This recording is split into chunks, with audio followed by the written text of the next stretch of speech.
Hey BookTube, I'm Debs. Welcome back to my channel, Raina Read Stuff. I'm here in the book shack. It's a lovely sunny afternoon, nearly the end of October, so I am going to talk to you about November.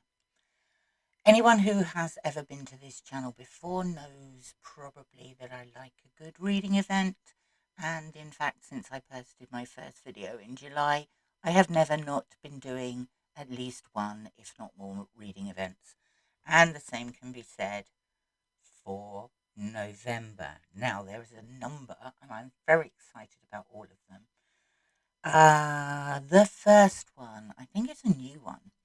And this has been set up by Gareth at Book Songs and Other Magic.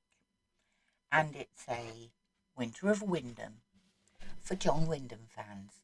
I happen to be one. I have a pile of books here.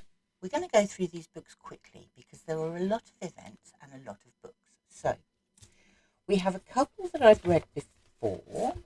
We have Day of the Triffids, and we have Consider Her Ways and Other Stories. And then we have ones I haven't read before. We have Wanderers of Time. We have Jizzle, great name. We have Sleepers of Mars. And we have Stowaway to Mars. And finally, The Secret People.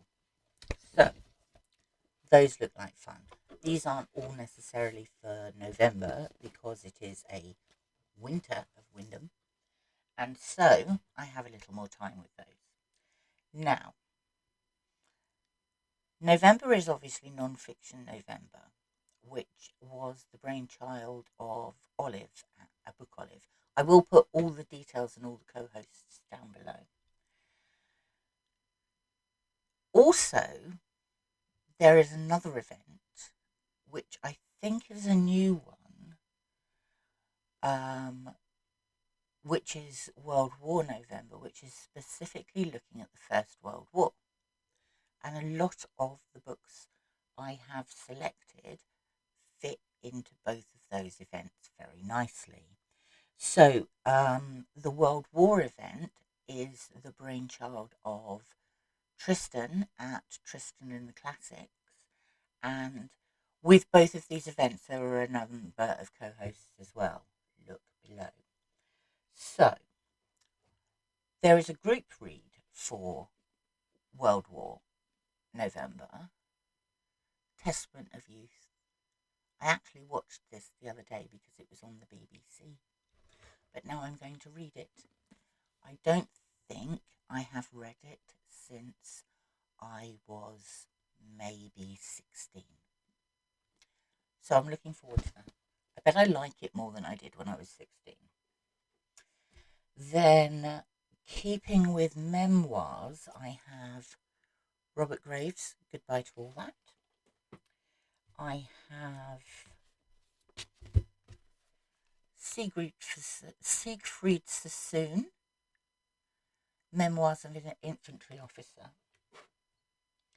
Then, the co-hosts have chosen a number of different topics to help you be fully immersed in the subject. So, there's another memoir here as well. To Fight Alongside Friends, The First World War, Diaries of Charlie May. So, there are a number of different topics. One topic is looking at conscientious objectors. So I have The Courage of Cowards and We Will Not Fight.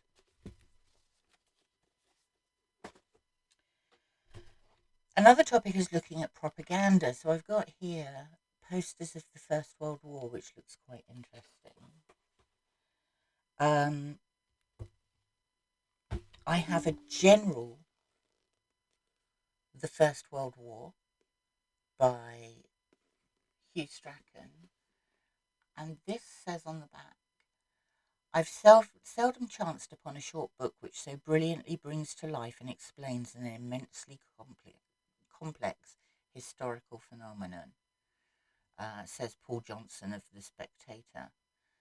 And another, quite simply the best short history of the war in print. Strachan has emerged as the master of us all who write of war in English by, Dennis Showalter.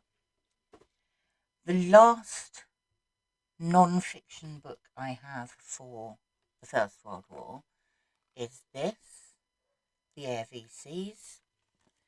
This is talking about those very early airmen who won the Victoria Cross. This one here, he's a guy called Albert Ball, and he's from Nottingham. There's a big statue, memorial to him in the castle grounds.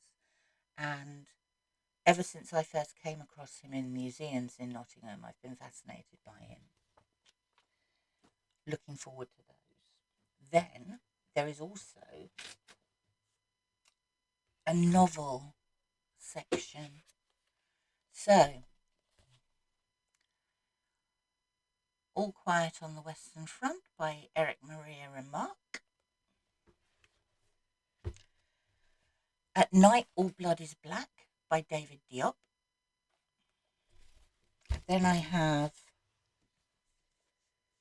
3 of Pat Barker's books. I have Regeneration, The Eye in the Door, and The Ghost Road, which I think is the order in which they're meant to be read, or at least is the order date-wise.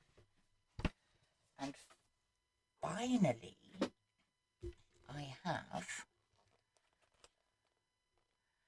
the Penguin Book of First World War poetry, because I don't think you can read about World War I without looking at some First World War poetry. So, those First World War books all tie in with Non-Fiction November, and they also tie in with the 4th quarter of Historathon, which is a year-long event, the brainchild of Vin at Revenant Reads. Again, details below. And the 4th quarter of that is reading history from 1820 to the present day. So they all fit in quite nicely.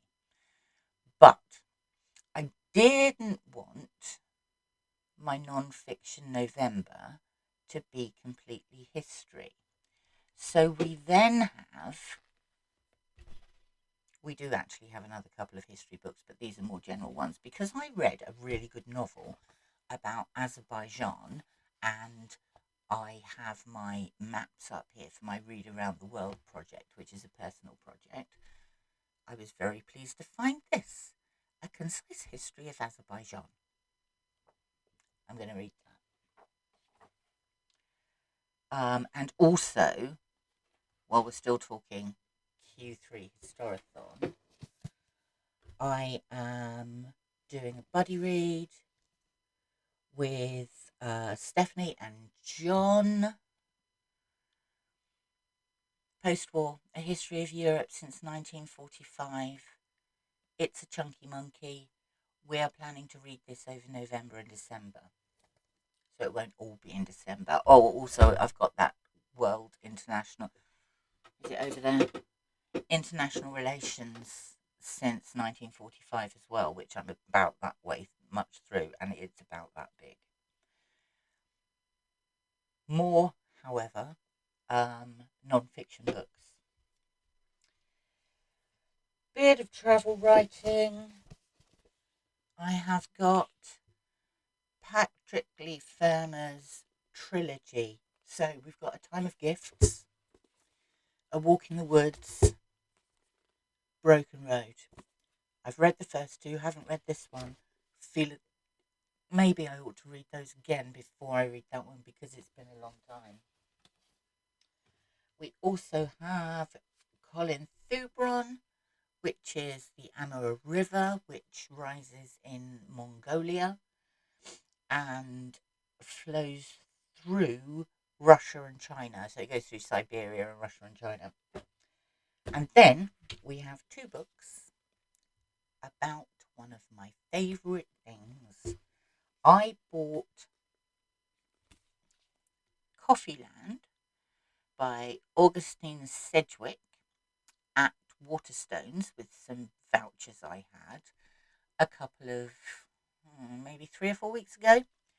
And while I was at the till, the cashier said to me, "There's another brilliant book about coffee. If you like that, or you're interested in that, you might want to find this." So, World of Books, thank you. Here is The Devil's Cup. Oh, and thank you to the Waterstones cashier as well. It's really nice when you get a very knowledgeable person selling you books. This says Coffee, the Driving Force in History. Absolutely riveting, informative, and hilarious. Sounds right up my street. So, there we go. There's 30 books there. Some of them won't get finished in November. But we also have coming up in November, it starts on November the 6th, an event called Read What You Own, which I am also going to take part in. And the aim of that is to read some of the unread books you have on your bookshelves. I'm trying to say bookcases and bookshelves at the same time. I'm going to take part in that because I need to clear some space in here. And I am pledging to read 100 books that I own before purchasing any more books. Any more books at all. Like none. I'm not giving myself any get out clauses on this. And I want the 100 books to be physical ones. I am going to talk about this in another video next week when we get closer to the start of the event, because I need to justify why I have quite so many physical books on my to be read shelves. So for now, thank you for watching. Please like and subscribe. I will be back tomorrow with my normal weekly wrap up. And have a lovely weekend. Read lots. Hopefully I will see you soon. Bye for now.